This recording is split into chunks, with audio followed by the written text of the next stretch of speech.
All right, we have a developer update from our good old friends over at Behavior.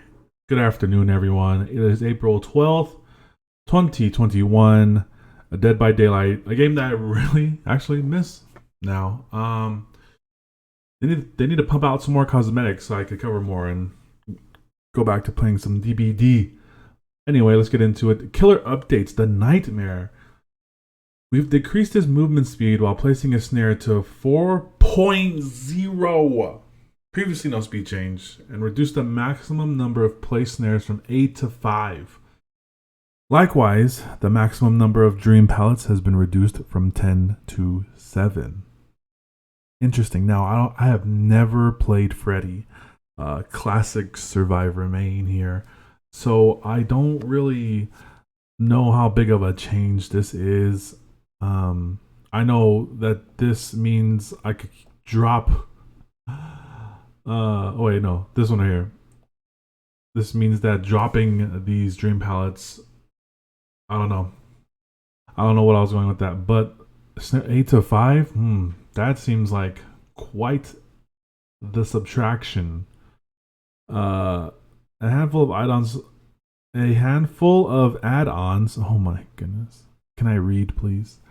I've also received changes. Add-ons which previously reduced action speeds now make various actions louder. Repairing generators, grunts of pain, and footsteps. Black box also has a brand new effect. When an exit gate is opened, it is blocked for sleeping survivors for the next 10 seconds. Ooh, so he can possibly stop some last minute escapes. Alarm clocks have also received some tweaks to make their effects clearer and more rewarding. Using an alarm clock will now make you fully immune to sleep, including sleep caused by a killer hit for 30 seconds. Whoa. This effect is now shown on the HUD by turning your sleep timer yellow and having it tick down. With these changes, we hope to promote more strategic use of his dream traps rather than placing them constantly during a chase, as well as encouraging survivors to seek out and use alarm clocks. This word right here. A lot of people don't really like this word right here. The higher tier players, they know what this means, but for the average player, this doesn't exist right here. This word doesn't exist for them. All right, moving on. The Demogorgon. Our focus for the Demogorgon is to give it more mobility with its portals. We've made the following changes to base portals. Increased speed while in a portal, reduced cooldown after exiting a portal, increased undetectable length after exiting a portal. On top of these changes, we have done a complete pass on the Demogorgon's add-ons to make some of the lesser used ones more appealing. Let's take a look. Lifeguard whistle. Survivors near activated portals are indicated by killer instinct without having to charge of the abyss. Once again, not a killer main, so I don't know how big of a change this is. When traversing the upside down, the portal you enter is destroyed, gaining an additional 200 blood points for the traversal. Wow. You basically earning blood points for free. The Huntress. Don't panic. We have not changed the Huntress base kit. We have, however, done a pass on her add-ons to bring them up to modern standards. Yes, this included the infamous iridescent head. Soldiers. How do I say this word? Putty? Soldier's putty, I think it is. The Huntress moves 4.6. Oh, when she has no hatchets. So now she's faster if she doesn't reload. Wow. A glass like inflicts 9 caps carried hatchets at 1, regardless of the effects of other add-ons. Oh, damn. So now it's really like. Now it's So now it's a big risk bringing this, I guess. The twins. Last but not least, we have a small set of tweaks for the twins. Increased cooldown after successfully downing a survivor with Victor from 3 to 5 seconds. Camera control is now immediately restored when taking control of Charlotte. Silencing cloth. Increased undetectable duration to 20 seconds upon taking control of Charlotte. Iridescent pendant. Increased exposed duration to 30 seconds when a survivor crushes an idle victor. Ooh, 30 seconds.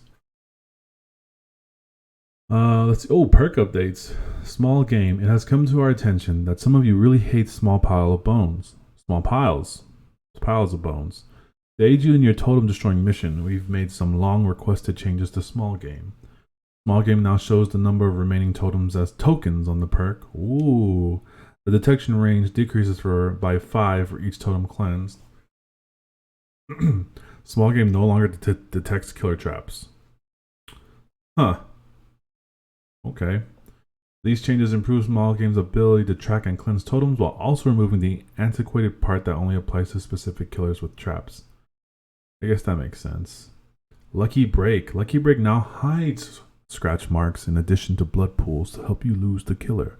To compensate, the total duration of has been reduced to 70, 80, 90 seconds. Okay. Soul Guard. A small change here. Soul Guard now has a cooldown of 30 seconds after activating. 30 seconds. Realistically, this won't affect the vast majority of cases. This change is purely to prevent stacking healing speeds and Soul Guard from getting out of hand. Open-handed. Take 2 for open-handed. We've slotted this update back in for the upcoming PTB. Open-handed now has an increased effect 8, 12, 16 meters, but no longer stacks with itself. This makes the perk more appealing on its own without needing to stack it with other survivors in the match. Okay. Zanshin Tactics. A very straightforward change. Zanshin Tactics is now permanently active and has a larger range. Ooh. Oh, damn. Borrow Time. To remove some confusing intricacies with how Borrow Time interacts with some killers and the Oblivious status effect, we have removed the Terror Radius condition from the perk. To compensate, we have reduced the duration of the Endurance effect to 8, 10, 12 seconds. I like this change. I like this one right here. I like it. I like it a lot.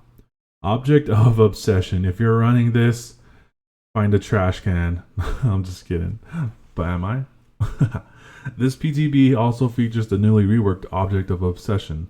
Anytime your aura is revealed to the killer, their aura is revealed to you and gain a 2, 4, 6% bonus to healing, repairing, and cleansing speed. If you are the Obsession, your aura is revealed to the killer for 3 seconds every 30 seconds. Huh. So it's almost like Spine Chill 2.0.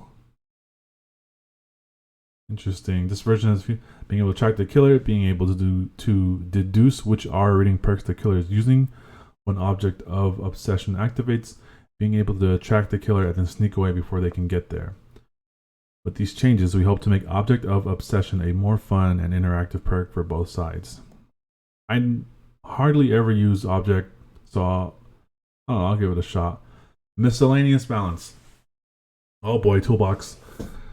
Oh man. The chance to receive a skill check while using a toolbox has been increased. This change makes toolboxes feel more interactive while they're in use, and is totally not because the lead designer had a skill check challenge and got unlucky 3 matches in a row. Oh man. Oh, hatches.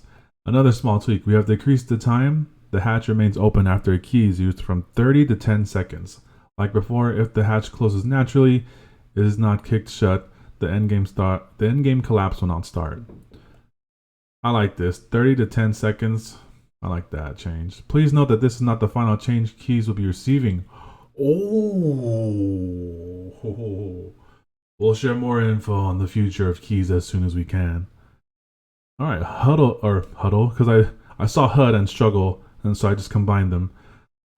For the 4.7.0 PTB, we've made some changes to the HUD, this time focusing on the visibility of killer's powers on the survivor portraits.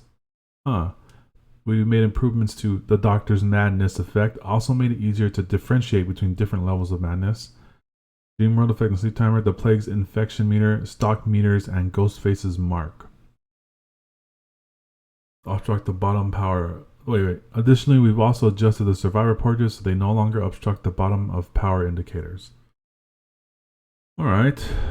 Struggle update. Oh yeah, I saw this in an earlier tweet and I am a fan. In an ongoing effort to improve accessibility, we have changed the way struggling works starting in the PTB. Rather than needing to mash a button, survivors in their second hook stage will now receive occasional skill checks.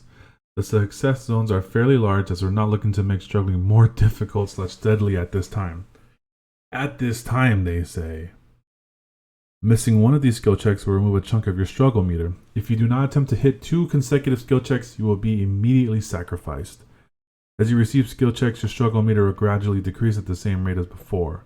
Our goal with this change is to make struggling more accessible to players with repetitive strain injuries, while keeping struggling as an interactive mechanic. Thank goodness, because man, my thumb isn't what it used to be, and just mashing A on Xbox, not the best.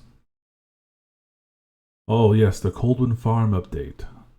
I was going to put a funny intro here, but it was too corny. Oh, I hate you. In case you missed it, the next realm slate of our graphic update is the Coldwind Farm. I like it. It looks more bright, more vibrant. Like, I don't mind dying when it's this sunny out, because it's beautiful. I don't mind running around in the sun and getting caught by the killer and dying. I'll go to a hook just to be hooked in this sunny field next to all this corn. I love it. On that note, we've reached the end of this developer update. All the changes mentioned above will be heading for testing in this week's PTB, starting April 13th. Well, that is about it, everyone. Let me know how you feel in the comments, and I will see you next time. Peace.